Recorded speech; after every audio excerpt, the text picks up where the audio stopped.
Cuando alguien te para en la calle y te pregunta, ¿por qué dicen ustedes los cristianos que la Biblia es la palabra de Dios? ¿Tienes tú las municiones y los argumentos para rebatirlo? Si te para un mormón y te dice, pues que somos dioses, ¿puedes tú mostrarle algún versículo en la Biblia demostrando la divinidad de Cristo y de que no somos dioses? Y es importantísimo que todos los cristianos, en el mundo que nos encontramos, del ateísmo, del escepticismo y del agnosticismo, materialismo, humanismo, evolucionismo y todos los ismos e ideologías que hay, que entendamos claramente qué es la Biblia. Miren ustedes, si yo pongo la Biblia del lado derecho y pongo a la izquierda las doctrinas y convenios y la perla de gran precio del libro de los mormones, el Ramayana o los Vedas de la India, el Menji Chu Tsiu Da Huese de Confucio, el Tripitaka y el Lotus de Buda, el Corán del Islam y la Biblia del lado derecho, ninguno, escuchen esto, ninguno de los libros que se consideran sagrados tiene las evidencias científicas, arqueológicas, antropológicas, genéticas, físicas, históricas, literarias, poéticas, psicológicas, sociológicas que tiene la Biblia. La Biblia es un libro indiscutiblemente singular y no existe en los billones de volúmenes de literatura en el mundo entero algún libro que se le pueda comparar. Actualmente tengo ya 35 años, no de edad, ¿verdad? Ni de convertido, de predicar y dar este mensaje a las naciones del mundo. En estos 35 años, Dios es testigo de que he retado a científicos, ateos, agnósticos, escépticos, físicos, matemáticos, ingenieros, políticos, presidentes, gobernantes, con esta pregunta: ¿alguno de ustedes me puede presentar un libro mejor que la Biblia? En estos 35 años que tengo en el radio, en la televisión, no he encontrado, ni creo que nadie se atreva a decirme, este libro es mejor que la Biblia, porque si lo hiciera, demostraría la ignorancia que tiene de las Sagradas Escrituras, las cuales trato de demostrar en esta mañana. Si nosotros ponemos realmente del lado derecho a Jesucristo y ponemos aquí junto a Mahatma Gandhi, a Confucio, a Buda, al Ramayana, al Maharaji Chachi Kukulachi y a todos los filósofos orientales que se dicen dioses, no hay ningún líder religioso en toda la historia del ser humano que se compare con Jesucristo. Jesucristo volvió locos a los psiquiatras en la cruz. Acabo de ver un reportaje de la Asociación de Psiquiatría de un país sudamericano donde me invitaron, acabo de regresar de Guayaquil, donde fue un grupo de psicólogos los que me invitaron a darles conferencias a psiquiatras y a psicólogos acerca de las evidencias que quiero compartir. Y me decían muchos psiquiatras, las condiciones emocionales y sentimentales y las reacciones de Cristo en la cruz no eran de un ser humano, eran de un Dios. Ningún ser humano bajo esa presión, bajo esas circunstancias y bajo el medio ambiente donde él creció y se desarrolló, podía haber respondido como respondió desde esa cruz. Las palabras que expresó en la cruz y la forma como él vivió. Nadie en la historia pudo tampoco decir, yo soy el camino, yo soy la verdad y yo soy la vida eterna. Cuando yo leí Juan 14:6, porque mi hermano Alejandro fue el que me guió a mí a Cristo con unos misioneros y gracias a él yo soy cristiano, cuando me enseñaron 14:6 de Juan, yo llegué a una conclusión. Ni Buda, ni el Che Guevara, ni Marx, ni Friedrich Nietzsche, ni Jean-Paul Sartre, ni los grandes hombres de Dios que se consideran los iluminados, nunca leí la historia de todos ellos, ha dicho, yo soy el camino, la verdad y la vida. Ahora, todo pudo haber quedado con esas palabras.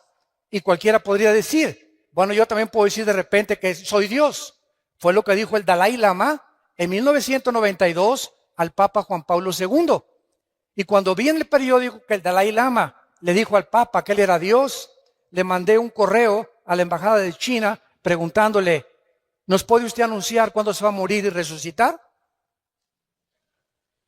Porque si usted dice que es Dios, usted tiene el control de la vida. Y Jesucristo dijo, es necesario que el hombre, el Hijo del Hombre, sea muerto, perseguido y vituperado, y a los 3 días se levante de los muertos. Cuando tomó la última cena, Cristo sabía que era la última cena, que no volvería al otro día volver a comer con sus discípulos. Y así fue como Él les dijo, este pan y esta copa que vamos a beber, no la van a comer ustedes ni a beber hasta que estemos todos juntos en el reino de Dios. Él estaba perfectamente consciente a qué había venido y exactamente el día, la hora, los minutos y los segundos en que le quitarían la vida y la ofrecería para pagar por nuestros pecados. Veamos en primer lugar la evidencia de la singularidad de la Biblia. Apunten ahí número 1, la singularidad. La Biblia fue el primer libro en haber sido escrito en la imprenta de Gutenberg, 1455. El primer libro que se haya impreso en una imprenta fue la Biblia y se llamó la Vulgata Latina, que fue traducida posteriormente por un monje llamado Jerónimo. La Biblia es el libro más vendido, más publicado, más traducido a más idiomas, a más de 4,850 idiomas y dialectos que ningún otro libro jamás en la historia. En 1986 se había traducido la Biblia a 6,700 lenguajes que por los traductores Wycliffe. Y actualmente, si tú buscas, por ejemplo, como me dijo una vez un ateo, Homero escribió la Ilíada y la Odisea, y le dije, cítame los libros de los griegos, la época de oro de los griegos, dime cuándo se escribió el Corán, el Islam, las traducciones de los sumerios, dime lo que tú quieras.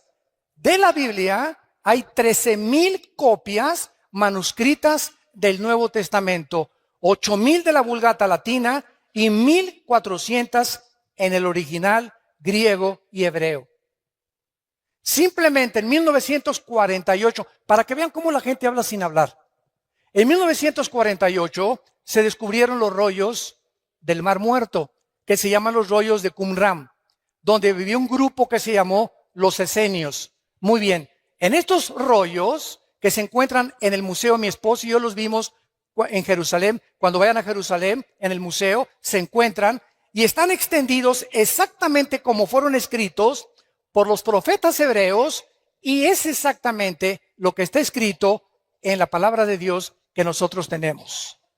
Así que cualquier duda que exista de que la Biblia fue adulterada, que fue aumentada, etcétera, etcétera, ahí se encuentran los documentos originales.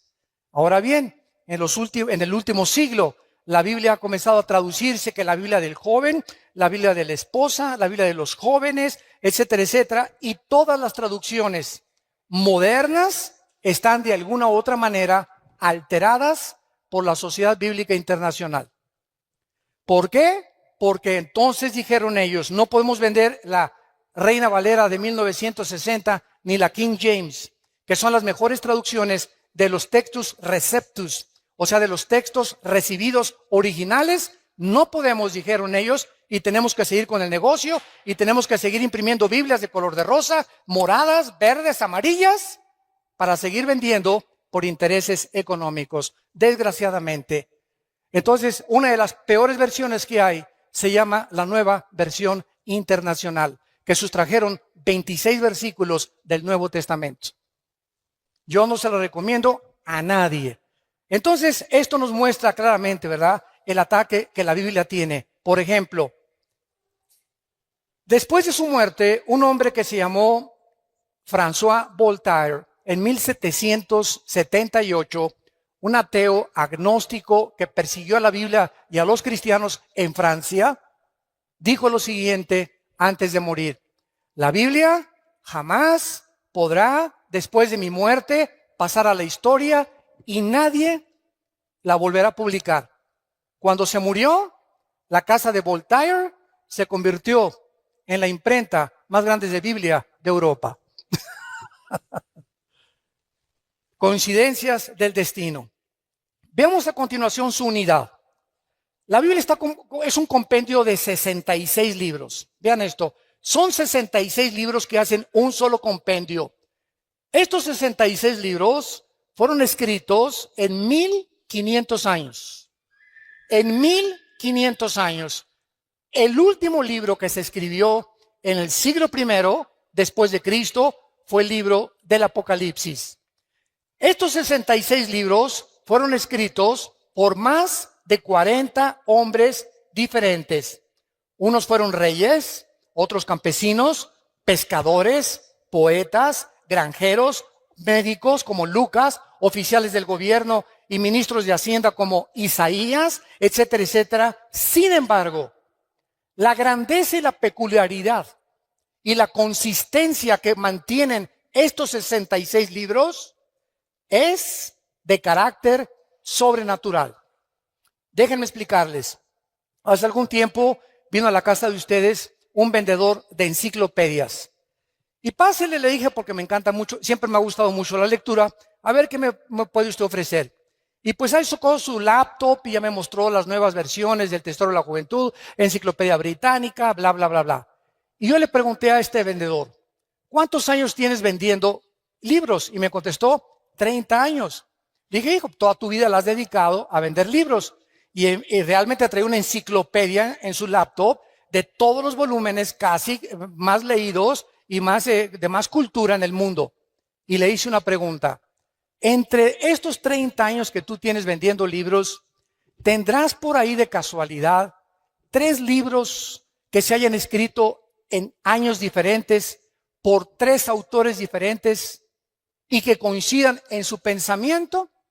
Se metió a su laptop, comenzó a bajar ahí y me dijo después de 20 minutos, señor Alducin, no encuentro tal cosa en la historia de la literatura. Entonces me fui a mi oficina, saqué de mi escritorio la Biblia y le dije, aquí no son 3 libros, son 66 libros escritos por más de 1500 años, por más de 40 hombres, y los 66 libros mantienen del Génesis al Apocalipsis la misma línea, la vida del Hijo de Dios. Desde Génesis 1, escuchen esto, hasta el Apocalipsis, la línea que une a todos los 66 libros es la persona de Jesucristo. Les doy un ejemplo, un botoncito de muestra. Génesis 1:1 dice así, Bereshit Elohim ha-samayim ha-eretz, en el hebreo, que significa, en el principio, Dios hizo los cielos y la tierra. Muy bien. Génesis 1:1 tiene 7 letras en el original hebreo. Tiene 7 palabras en el original hebreo. El número 7 en la Biblia es el número de la perfección. Muy bien. De estas 7 que tiene, el de en medio de Génesis 1 es el símbolo del menorá, que es el candelero que aparece en Apocalipsis. Y si tú te metes en una computadora, como lo hicieron en 1990-95, judíos expertos matemáticos en computación descubrieron que cada 7 letras en el original hebreo aparece el nombre Yeshua, que es Jesús. Y estamos hablando de algo que se escribió hace 4500 años. Por más que hubieran tenido computadoras y hubieran sido genios de la literatura, nadie podía haber acomodado tal fraseología en la Biblia, la palabra de Dios. Ahora veamos a continuación algunas evidencias científicas, señores científicos que nos visitan y los que nos escuchan a través ahorita por el internet y las redes sociales. En el Génesis capítulo 1, entendemos nosotros que la Biblia es el único libro que nos ofrece cómo fue hecho el universo. Los científicos, óiganlo muy bien si hay estudiantes de universidad aquí o profesionistas, nunca la ciencia jamás podrá darnos la explicación de lo que sucedió en el origen del universo. Porque para que sea científico tiene que ser repetitivo. Nadie nos podrá explicar de dónde venimos. Y como la ciencia no puede retroceder a millones o miles de años en el pasado, los científicos también especulan, también teorizan, también tienen hipótesis, también son filósofos. Por eso se llama la teoría de la evolución. Y pues cuando tú hablas con un ateo o vas a la universidad y no han leído la Biblia tus maestros, ¿qué les queda para poder explicar de dónde venimos? Y te dicen que tu abuelita fue chita. Que somos el proceso de una selección natural, que los dinosaurios se convierten en conejos, los conejos en changos, los changos en dinosaurios, los leones en pumas, los pumas en perros, los perros en gallinas. Y esto, escuchen esto ni científica ni biológicamente es posible. La biología y las leyes de la física demuestran que es imposible la evolución. ¿Pero por qué? La siguen enseñando en las escuelas a nuestros hijos porque no tienen otra opción. Y si la tuvieran, tendría que ser la Biblia y tendrían que convertirse a Jesucristo. Y su soberbia intelectual no les permite aceptar las evidencias, aunque ellos ni siquiera se han preocupado en buscarlas delante de Dios. La Biblia dice que el primer día Dios hizo la luz, el segundo día el firmamento, el tercer día la tierra y el mar, el cuarto día el sol, la luna y las estrellas, el quinto día los peces y las aves, y en último lugar, la obra de arte de Dios fuimos nosotros. Porque ni los perros, ni los cocodrilos, ni los changos, ni los conejos, ni las jirafas fueron hechas a imagen y semejanza de Dios. En esto precisamente radica la dignidad del ser humano. Que no somos animales, que hay un propósito, que sabemos de dónde venimos, que tiene un propósito nuestra vida y sabemos a dónde dirigirnos y que después de la muerte seguiremos existiendo por toda la eternidad. Ahora, muchas personas me han preguntado, ¿cómo es posible que el primer día Dios haya hecho la luz cuando hasta el cuarto día apareció el sol, la luna y las estrellas? No. La Biblia se contradice y es imposible que esto haya sido Yahvé. La Biblia no es la palabra de Dios. Espérame tantito. ¿Tú sabes qué es la luz? La luz es un fluido de electrones o un tipo de electromagnetismo. Y la luz hasta el siglo XXI no se ha podido definir claramente con el aspecto científico. Entonces, ¿qué quería decir Dios? Y Dios dijo que sea la luz y fue la luz. La luz es el espectro electromagnético que rodea la Tierra y que hace posible la comunicación entre los seres humanos y los animales. Si nos vamos en un cohete y nos salimos de la Tierra a la Luna, nos tenemos que llevar escafandras, porque allá arriba le puedo decir, ¿verdad? Pancho, ¿me oyes?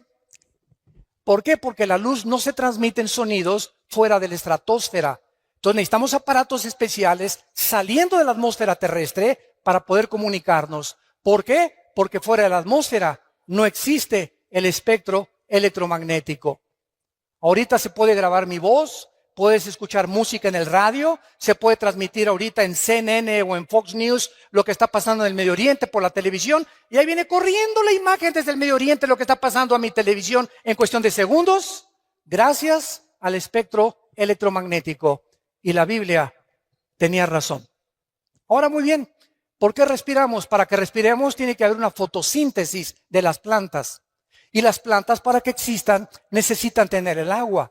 El orden en que Dios pone la creación del universo es exactamente el orden que la ciencia comprueba que era necesario para que la vida apareciera. ¿Quién le reveló a Moisés hace 4.500 años el orden en que el universo fue hecho por Dios? Veamos en segundo lugar las pruebas de la genética, que son las que más me gustan, porque siempre estoy fascinado con la genética. Es impresionante lo que encontramos en lo que vamos a ver a continuación. Escuchen esto. Hasta 1860, apúntalo. Hasta 1860, un hombre llamado Gregorio Mendel descubrió las leyes de la herencia. Era un monje que comenzó a hacer experimentos con chícharos y comenzó a mezclarlos y vio que un chícharo verde transmitía características verdes al otro chícharo y que ese chícharo le transmitía también exactamente el tamaño de ese chícharo anterior y otras evidencias más. Entonces dijo, algo se transmite de una manzana, una semilla de manzana, tiene cosas que cuando se siembran produce manzanas. La semilla de la uva produce uvas, la de la papaya produce papayas. Él descubrió que algo dentro de las semillas propagaba la consistencia, el tamaño, el color y hasta las vitaminas de la información que tenían las semillas. Pero él no tenía microscopio todavía. Y hasta 1954, el doctor James Watson gana el premio Nobel cuando descubre el ácido desoxirribonucleico, el ADN. Y este hombre gana el premio Nobel y descubre que en las billones de células que el cuerpo humano contiene, estamos compuestos de billones de células, en cada una de las células contenemos un software. Para hablarles en idioma del siglo XXI, cibernético. Cada célula de nuestro cuerpo contiene información genética codificada.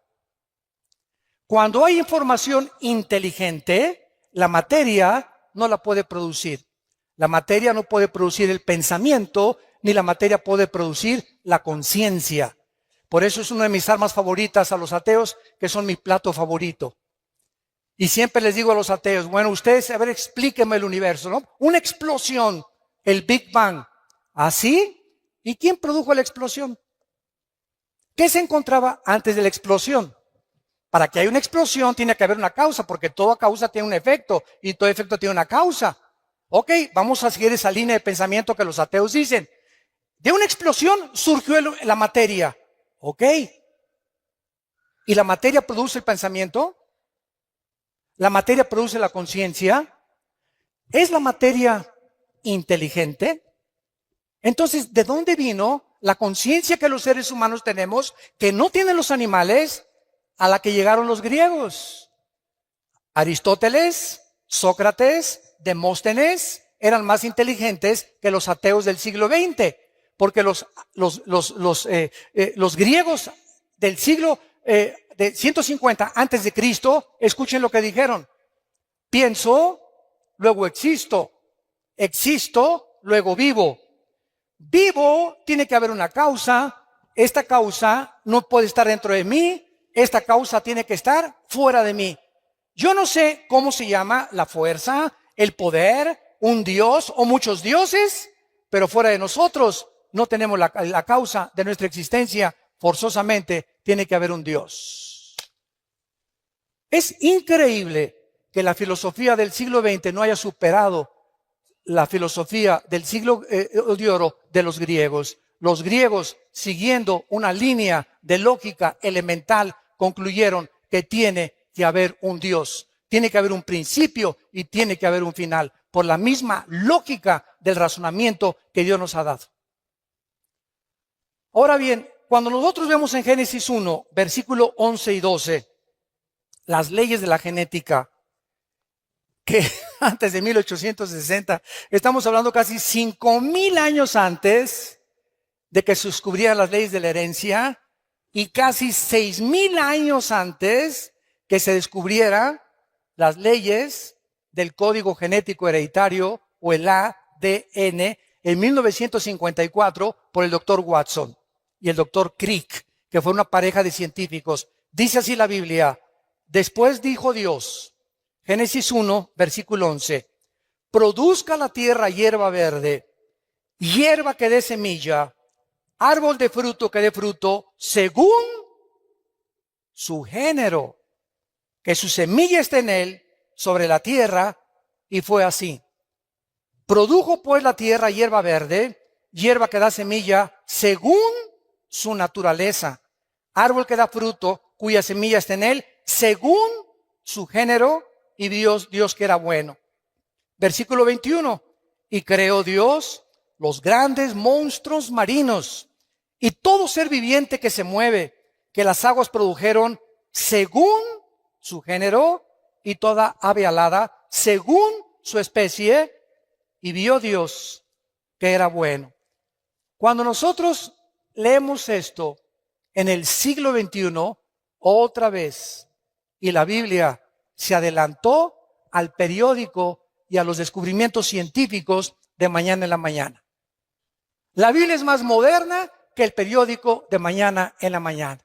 La Biblia ya establecía las leyes de la genética, que una semilla de uva tiene un código genético que determina que cuando se siembre crezca no como plátano, ni como naranja, ni como papaya, sino que crezca con las características de la información que ahí le pusieron el que creó esa semilla. Y además esa semilla trae características antioxidantes para que los seres humanos cuando coman uvas sepan que están tomando antioxidantes. A las semillas de las naranjas tiene un código informativo, un software que Dios les puso para que cuando se siembre den exactamente según la naranja, las características de la naranja, las vitaminas de la naranja, el color y el tamaño de la naranja, y no plátanos ni papayas.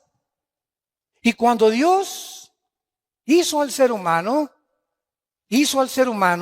con espermas del género masculino y a la mujer con cromosomas del género femenino. Y encontramos algo maravilloso, que Dios, les he preguntado esto a mucha gente, ¿quién piensan ustedes que fue primero, el hombre o la mujer? Y todos contestan y voltean a ver a su mamá. Todos aquí, no hay nadie que no haya tenido mamá. No, entonces me contestan, es lógico que Dios haya hecho primero a la mujer. Sin embargo, la Biblia no nos lo explica de esta manera. Y cuando se descubren las leyes de la genética, nos sorprendemos las evidencias científicas, no teorías, con que está avalada y respaldada el registro de la palabra de Dios. ¿Se acuerdan cuando Dios creó a Eva? ¿De dónde la sacó? Muy bien. Primero Dios hace al hombre. Agarra el polvo de la tierra, así de lodo nos hizo a nosotros, varones. Así de lodo a los hombres, ¿verdad? Así toscos, bruscos. Y ya después de que hace a Adán como una estatua, Dios hace esto. Y Adán recibe algo que no recibió Chita. Ni los gorilas, ni los rinocerontes, ni los pájaros, ni los perros, ni los gatos. El hombre recibe el aliento directo, infundido de Dios, porque dice Eclesiastés 3:11 que Dios pone desde ese momento la eternidad en el corazón humano. Dios sopla dentro de él algo que era de él, de Dios. Y por eso somos a imagen y semejanza de Dios. Y después de que Dios crea a Adán, pues lo lleva al huerto y lo pone a labrar el huerto y a poder sembrar en el huerto. Trae a todos los animales para que les ponga nombre. Y ya que Adán vio que Chita no podía ser su novia, ni la jirafa, ¿verdad? Ni ninguna leona, ni ninguna tigresa por ahí. Entonces Dios pone a dormir en capítulo 2 del Génesis Adán, y escuchen lo que pasa. Esto es impresionante. Adán duerme y Dios dice en la Biblia que saca una de sus costillas, porque la palabra en el hebreo es Selah, que significa costilla. Y de esa costilla, de ese material genético, saca al hombre. Muy bien. El hombre, para que entendamos esto, tiene 2 cromosomas, X y Y. Los que son médicos aquí nos lo pueden confirmar. El hombre tiene X, Y. La mujer tiene 2 cromosomas sexuales XX.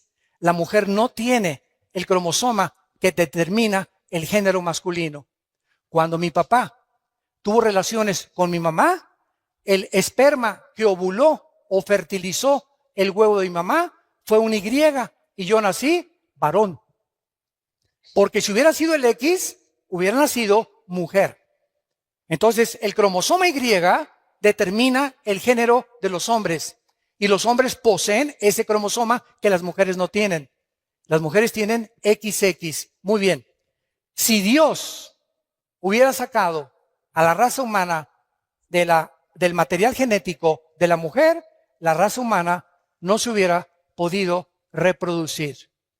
Porque precisamente es en los huesos, en la médula de los huesos, donde se produce la sangre.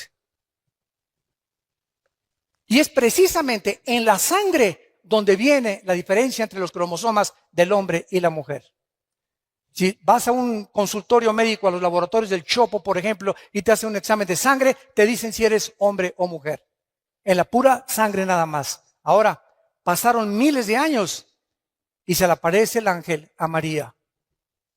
Y le dice a María, vas a ser mamá. Y María se espanta. ¿Cómo que si ni a Cancún nos hemos ido? ¿Verdad? ¿Cómo que voy a ser mamá? Espérame tantito, no te me adelantes, y estamos comprometidos, no nos hemos casado.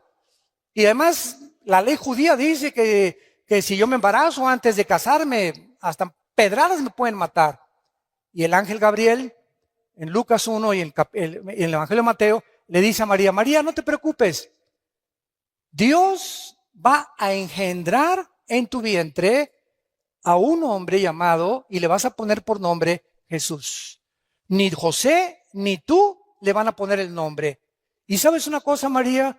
Que ese ser que van a nacer no va a ser engendrado por José.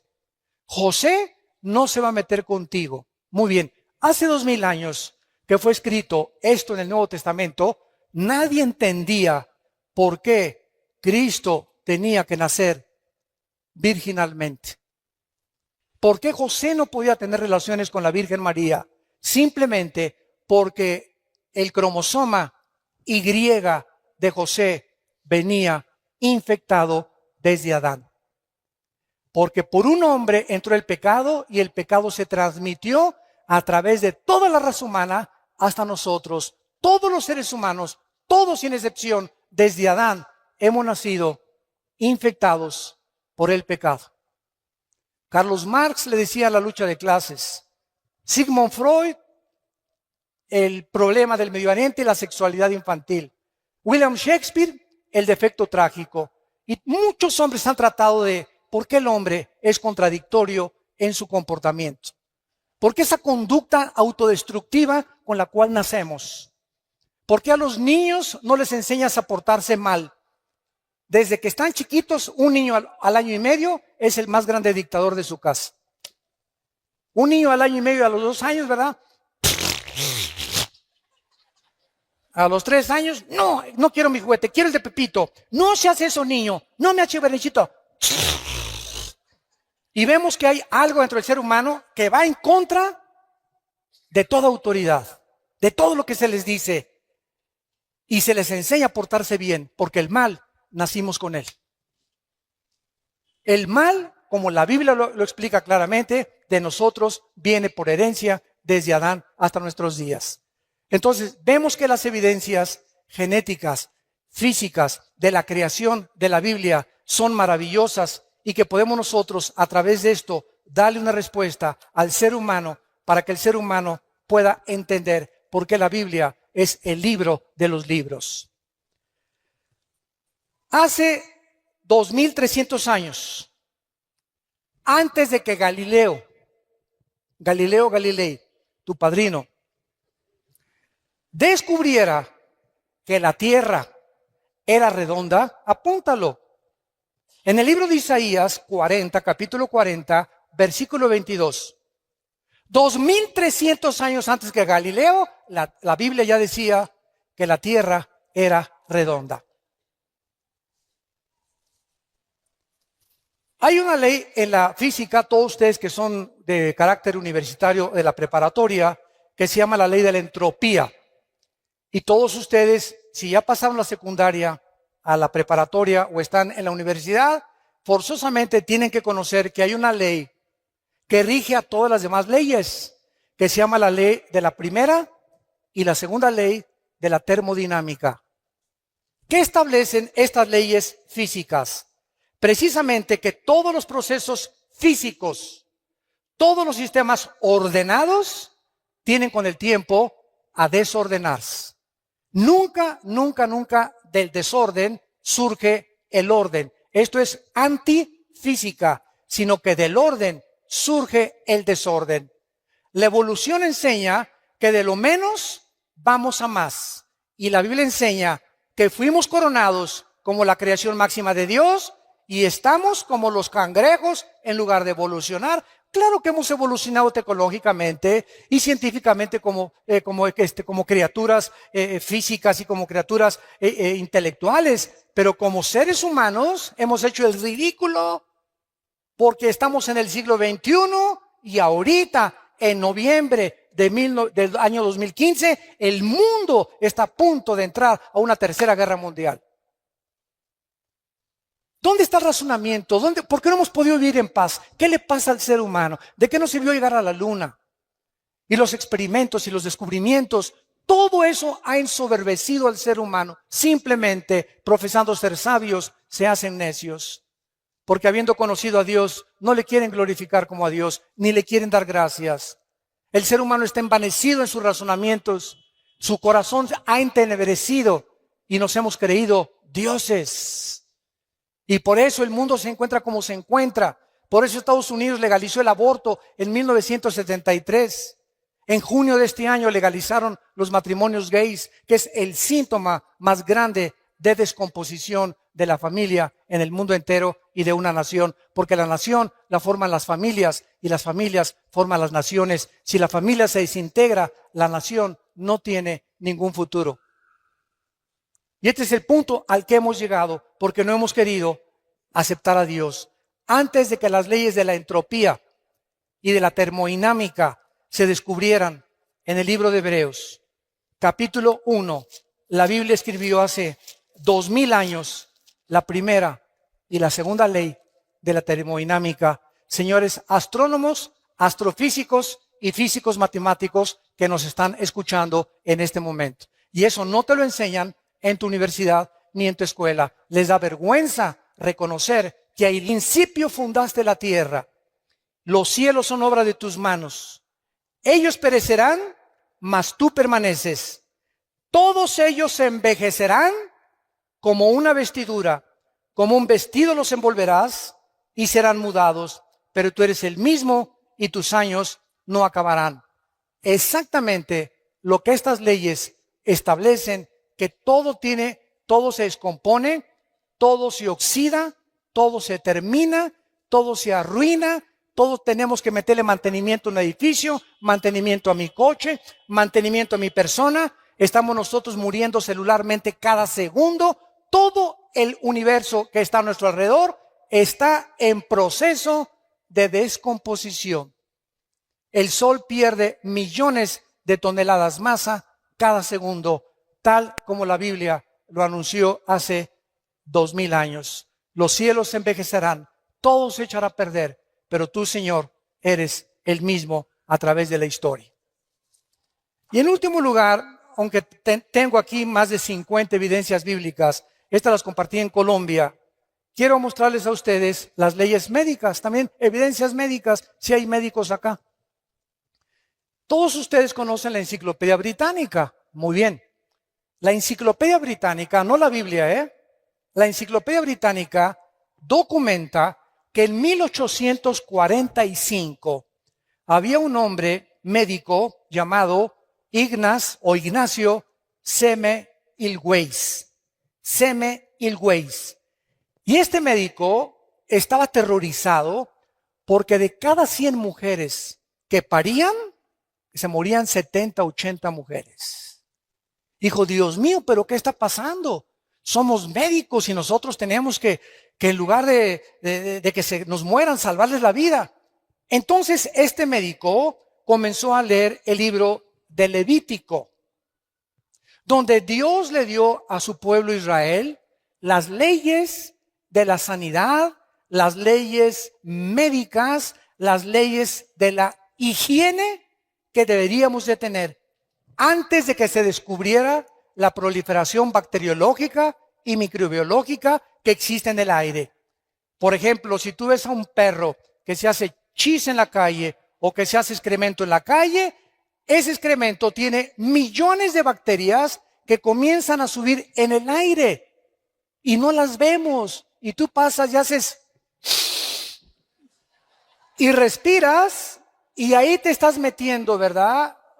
Cantidad de bacterias a tu organismo, cantidad de microbios en tu organismo. Y por eso en Levítico, escuchen, Dios, antes de que se descubrieran la proliferación bacteriológica en el medio ambiente, Dios le dijo a Moisés, dile a tu pueblo que cuando hagan excremento lo entierren con un palo debajo de la tierra. Y Moisés dijo, pues ¿quién es? El Señor me dijo que le hiciéramos no y que lo tapáramos. ¿Y por qué? Pues quién sabe.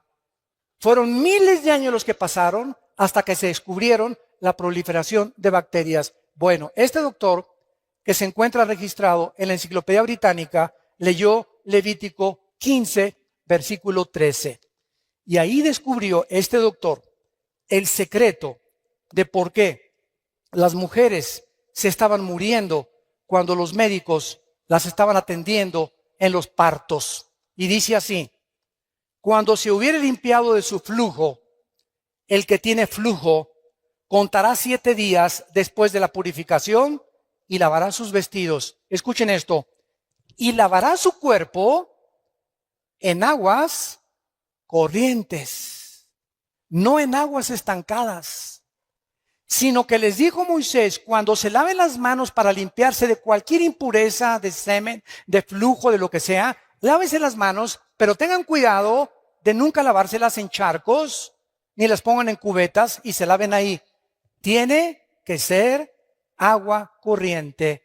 Y entonces el doctor Semmelweis, registrado en la Enciclopedia Británica, les recomendó a los doctores que se lavaran las manos antes de atender a las mujeres que iban a parir. Y el índice de mortalidad se redujo el 80%. Estaban ellos con sus manos de los tacos del pastor después, se metían a tratar de sacar a los bebés, infectaban a las mujeres y las mujeres se morían por infecciones de la cantidad y millones de bacterias y microbios que tienen las manos. La Biblia tenía razón y ya nos daba, antes de que se descubrieran las leyes de higiene, para que nosotros entendiéramos que ahorita que tú te vas y vas a comprar un taco, asegúrate de lavarte las manos.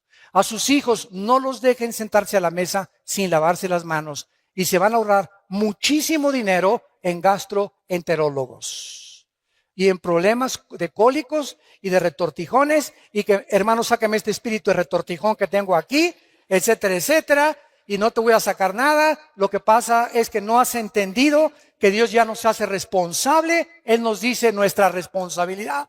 No se va a bajar el ángel Gabriel a lavarnos las manos. Esto forma parte de nuestro ritual diario. Me levanto, me lavo las manos. Antes de comer me lavo las manos. Voy a cocinar, me lavo las manos. Nunca le compren tacos ni tortas a ninguna persona que ustedes vean que reciben el dinero y que les hacen la comida. Nunca lo hagan. Yo me acuerdo de los famosos esquites que estaban tan ricos ahí en el DF, cuando vivíamos en el DF. Llegaba con la hermana, ¿verdad? Y agarraba el esquite, y agarraba el queso y le hacía así al esquite, y con todo, y le cobraba y nos los daba para comer. Y nosotros ahí como si nada, ¿no? Qué cochinada, ¿verdad? Imagínense nada más agarrando todos los billetes y con eso manejando la comida.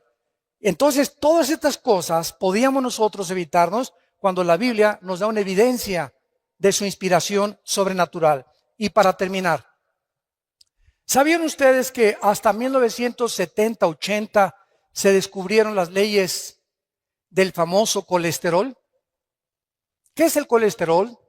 El colesterol, nuestras venas son como tubos. Entonces, el corazón hace eso.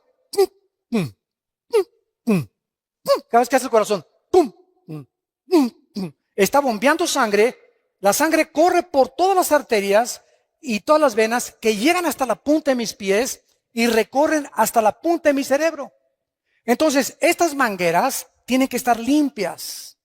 La sangre tiene que estar limpias. Pero cuando yo como carnitas, qué ricas, ¿verdad? Tacos al pastor, qué ricos. Camarones, qué ricos. Langosta, mucho más. Es la que más colesterol tiene.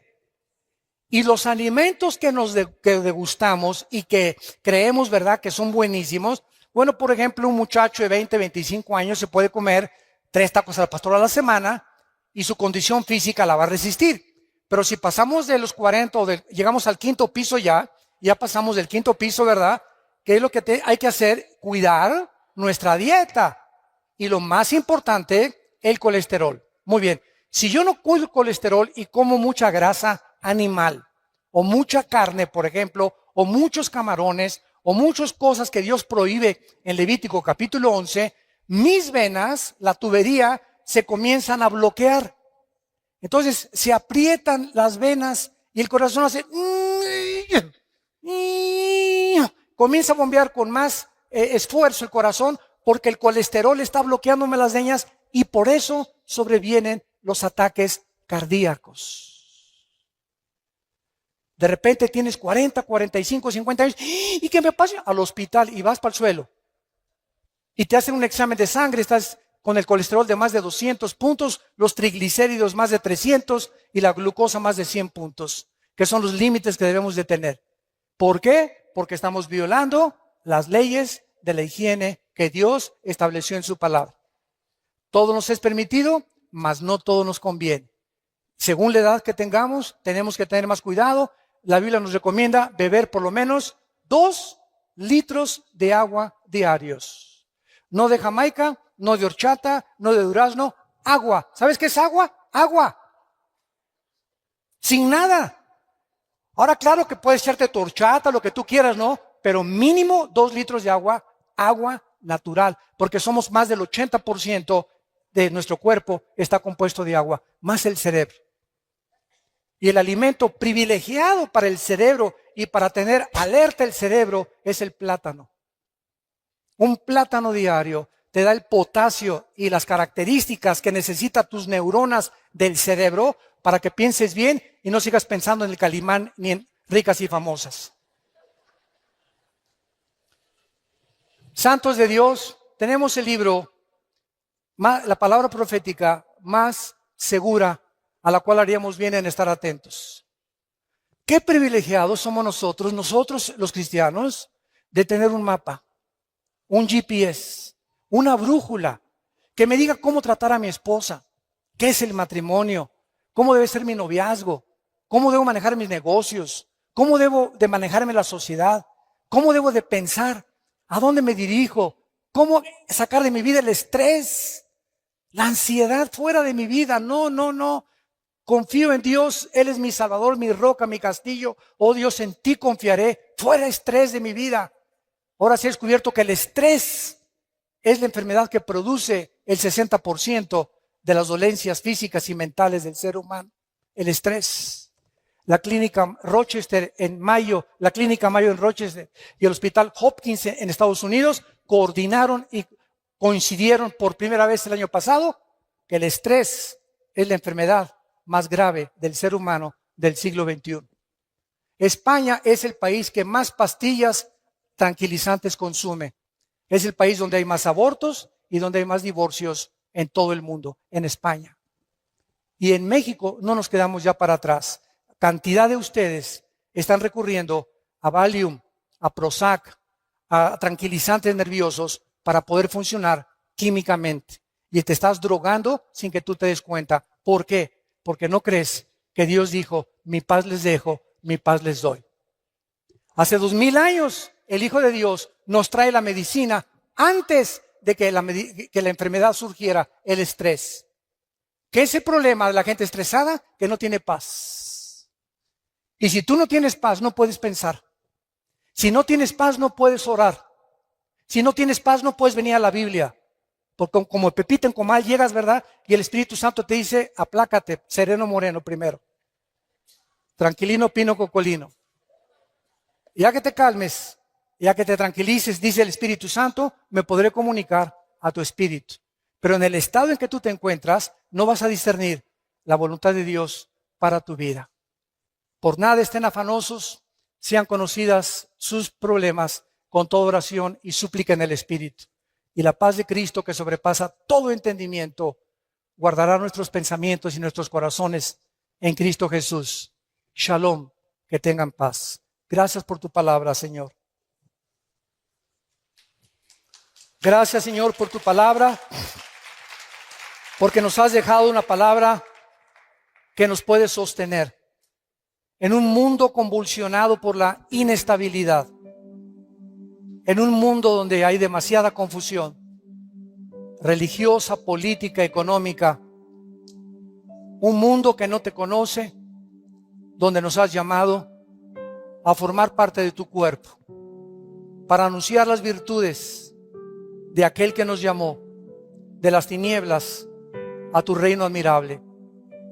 Gracias, Jesús, por haber abierto tus brazos en la cruz, y desde esa cruz, con tu cabeza coronada de espinas, los clavos en tus manos y los clavos en tus pies, y abandonado, traicionado y perseguido por todo el gobierno romano y por los que se decían tus amigos, de tu boca salieron las palabras más excelsas y más sublimes que un hombre pueda pronunciar en medio del dolor.